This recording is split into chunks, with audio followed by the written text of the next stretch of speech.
I've wanted to make this video for so long right now, so long in fact that I've actually got footage from like entire Alliance War seasons ago from me playing White Tiger. When I originally had the idea for this video, I took her up so I could tackle the nullify nodes on my Alliance War map, or the old Alliance War map, and since then I've had to discard the footage because we changed the map. So yeah, here I am, finally making the video, and I've had to record new footage because the old footage is no longer relevant.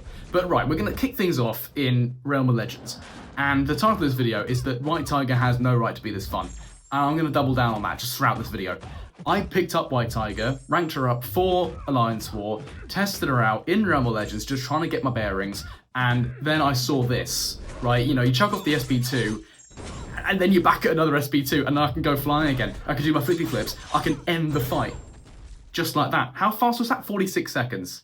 Right? She is a certified Mystic nuke. She is ridiculous. And as this video goes on, we're going to up the difficulty of the fight you see. So that was in Realm of Legends. Obviously, that was just a refresher on how she works. You get your precision passive from dashing in, you get your furies from the special attacks, and then you rinse and repeat, right?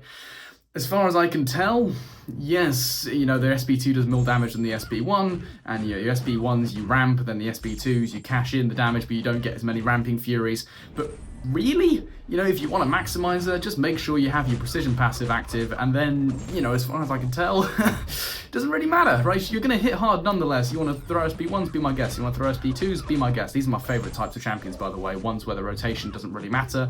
But you want to do either of those things, be my guest, she's going to hit really, really hard. So here we're in actually the side quest for this month, and I know you're thinking, oh, well, this is just side quest, doesn't matter. But the first two nodes are actually, not to mince words, really fucking irritating. I just find them so annoying. So this America Chavez has the power shield, but not the fun one, and it's gone.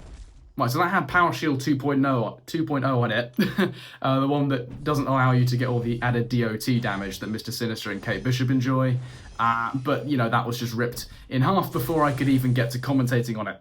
This Kushala has Crit Me Baby one more time, but 0.2, so she deals less damage if it's non-crit, but more damage if it is actually a crit, and guess what? We have lots of crits. So for these two nodes, right, White Tiger, excellent kit for it, lots of crits, lots of special attack damage, and it's just a lot of fun. You can see big yellow numbers literally flying across the screen as you, like, we just jump up in the air. Like, these animations are fire. Like, I believe White Tiger was voted down, like she made it to the Summoner's Choice finale and then lost. Can't remember who she lost to, but you know what? If this champion came out as a Summoner's Choice, she'd probably be a bit more powerful, but you know what? She's a brilliant champion. She just puts a smile on my face, and that's what every single champion in this game should aim to do. It's a game after all. She is just so much fun. If memory serves, this special one actually just doesn't crit. Yeah, it doesn't crit. But don't worry, the next one will crit. That was a 22k medium, and Kushala goes down. So yeah, White Tiger is obviously a nuke. She's obviously a nuke, but she has lots of utility built in. She has a kit that relies on active buffs. Some may say that's brave in 2025, but don't worry, she's nullify immune. So this is actually from a quest quite early on in Act 7, but it has buffet, so we're going to abuse it anyway. So up against this Terax here, you're not actually going to see anything really going on that's all that special in this fight. She's just going to absolutely destroy it. But yeah, you can see that I had a little nullify immune, had a little immunity pop up there, happened again underneath the Fury, and I can just ramp up as normal up against Terax here, and I'm going to be able to do my massive damage. You see there, dashing back after the parry so I can dash in to get my precision passive. Very nice, little top tip there. If your opponent isn't running Limber, that is. But yeah, like 19k crits just like casually on the mediums, and just the thing that shocked me was just how easily she just gets the damage. Like Kabam's just like, yeah, here, half the Furies. Half the Furies. You have to do anything special? Nah, just chuck off the SP1. You'll be fine. You can have 5 of them, by the way, and they're quite chunky. And if you dash forward, hey, have a precision, and that precision is just huge. That precision is just unreasonably large. It's just really effective. And you can see up against this Civil Warrior here, he's got about 400,000 health, and this is quite a heavily armoured opponent. Now, normally, armour ups are the death of opponents that rely on their critical rating, because they just have their critical rating slashed in half. But you can see here, White Tiger, it has no trouble critting through like 5-6 armor ups against Silver Warrior. Absolutely no problem. You can see here this SB1 is still critting. In fact, all but one of those hits crit. So absolutely no problem there. I do get smacked. I do get smacked. Now, all of the footage you're going to see today is from a 7-star rank 2 unawakened version of White Tiger. So I'm actually missing out on 2 pieces of utility and kind of 1 bit that kind of amps her damage up. So firstly, I'm missing out on a fear passive at the start of the fight, which is nice against like unblockable opener nodes. I'm also missing out on a power gain she gets when either opponent reaches 15% health in a fight that shoots her up to like a full bar of power, or full power bar, should I say, up to like a minimum, I think it's 6 seconds of SIG 200. So she just, her power bar just soars, and she can just chuck off SB2, SB2, SB2, just this onslaught of unblockable special attacks to end the fight.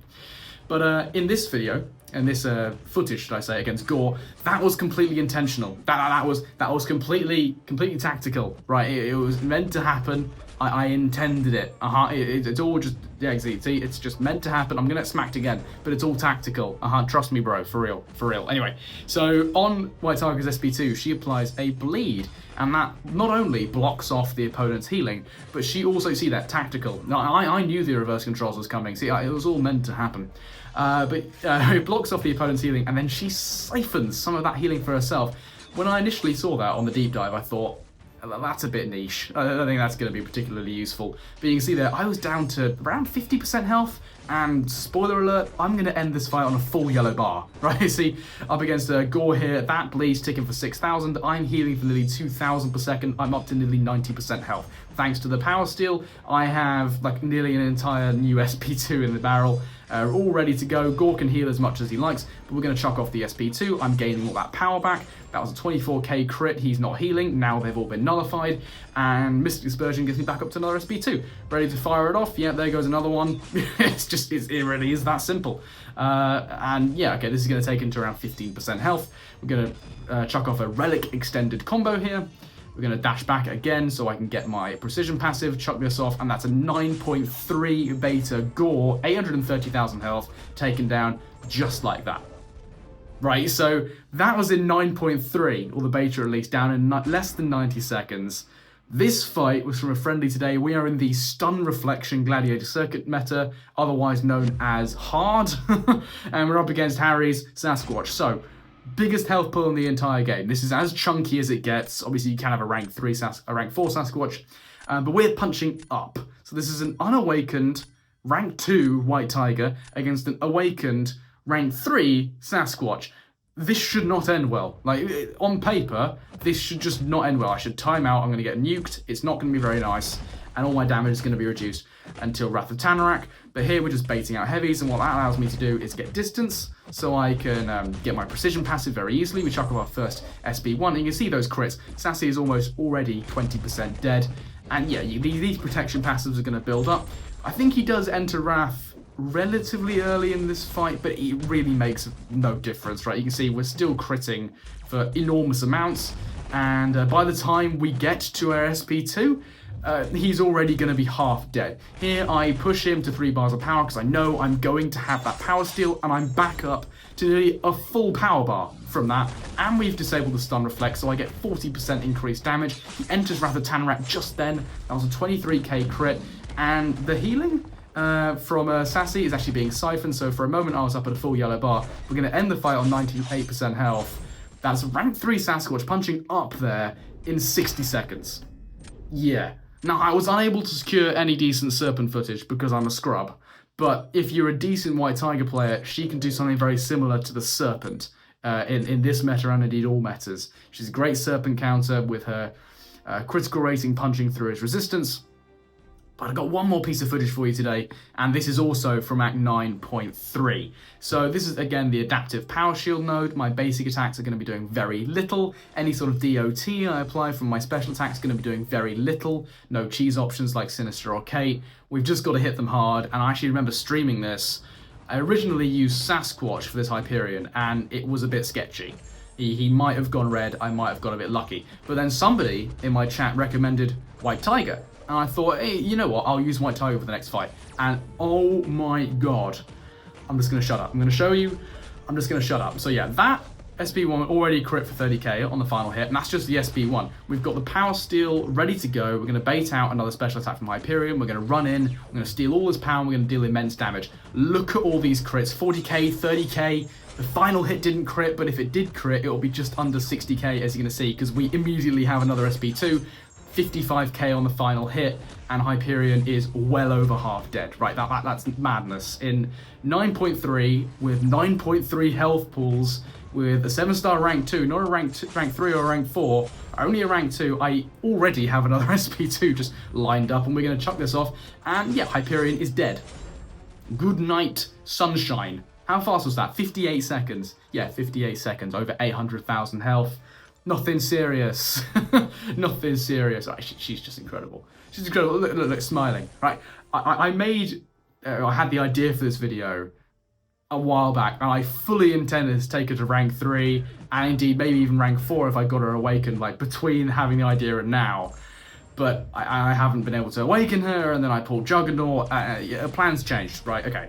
So she's not a rank 3 or rank 4, but as a future option, absolutely, she's going to have to go up at some point. I can't deny her a higher rank because I'm having so much fun, and that is the point. Like, no champion has the right to put such a smile on my face, and yet she does it every single time I pick her up. Every single time I play this champion, even if I originally may not have considered her for like a fight or a path, every time I eventually get round to using her, she always exceeds my expectations. Look at that damage. Storm's already almost half dead. I've got another SB2 in the chamber. Chuck that off. Now she's at 35% health, and I'm already back up at an SB2. And yes, Mystic Dispersion is fueling that, but everybody runs like a point in Mystic Dispersion. Right, I'm going to intercept here, chuck off the SB1, and she's dead. Right, that Storm had over 800,000 health. He's just dead. Right, 56 seconds. Yes, I got smacked, but it was stupidly fast. And I don't know what to say. I don't know what to say. She has no right to be that fun. Right, no champion does. Right, I should just rank her up. I've decided I should just rank her up. Anyway, if you have made it this far, then congratulations. Again, you have an attention span longer than that of a goldfish. Go away.